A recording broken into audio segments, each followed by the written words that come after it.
I'm a solo game developer currently working on a 2D survival horror game called Never Forgotten. In Never Forgotten, you explore a dying world enveloped in flesh as a lone soul with nothing to go by other than a voice leading you deeper into darkness. Along your journey, you'll encounter a variety of puzzles, requiring you to use ingenuity and unravel twisted riddles in order to clear the way forward. As you plunge further into the eternal night, you'll be confronted with flesh-ridden monstrosities bound to the place which they reside. Choose to run or to fight, but no matter what, they always catch up to you. You fight your enemies in a real-time turn-based combat system inspired by Undertale and Everhood, combining fast-paced lane movement with a bullet hell. As your vitality is whittled down, you'll need to manage the scarce resources you find, waiting for the right opportunity to make use of the little you have. You must venture deep into the land, persevering against overwhelming odds to see it through to the other side. Uncover fragments of your past and piece them together and understand what shackles you to this world and how you can finally break free. Never Forgotten will be releasing this August on Steam, and you can wishlist it to be notified of the launch, and you can also try the demo containing the first act of the game. You can also join the Discord server where you can sign up to playtest the full game right now by following the link in the description or comments.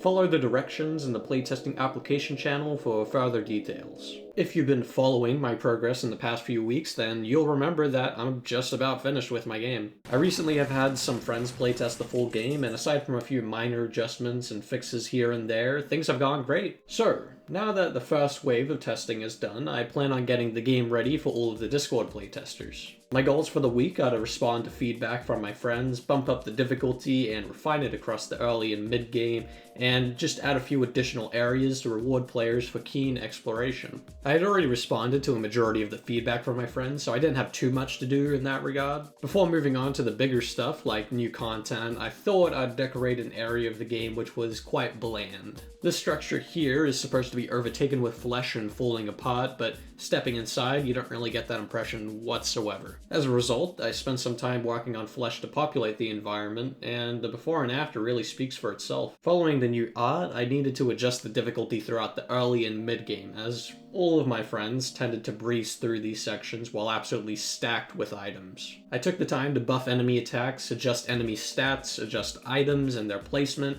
and just some other miscellaneous stuff. By the time I was finished, the game was feeling much more refined and fun, as the player now had to actually engage with the resource management mechanics and pay attention in combat. And after that, I began to work on the new content for the game. I started with some planning and was a tad too ambitious with my scope.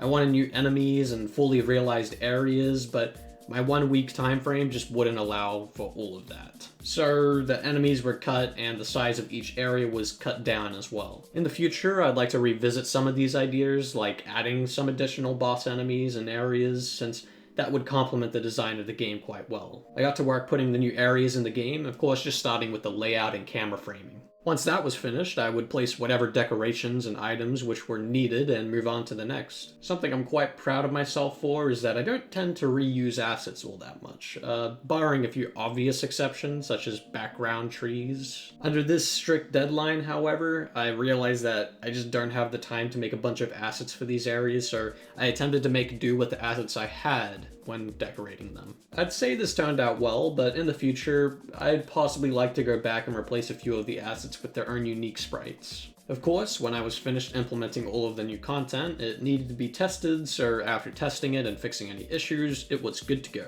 I'd like to take a second to remind you that if the game looks interesting to you, you can sign up to playtest the full game right now through the Discord server by following the link in the description or comments. By now, we were closing in on the end of the week, and I realized that I couldn't upload the new build to Steam right away since a friend of mine had still yet to finish the game, and if I were to upload the new stuff, that would conflict with their current save file. So I opened up a new beta branch to upload the build there, and after testing it, everything was working pretty good. These additions are certainly small, but they do a lot to make the game world feel just that bit more realized and full. And that's everything I was able to get finished this week. Thanks for watching all the way to the end of the video. If you'd like to keep up to date with future news regarding my game, consider subscribing as I upload a new devlog every week. If you're interested in the full release, wishlisting the game on Steam would be greatly appreciated. Thank you. And you can do that by following the link in the description or comments.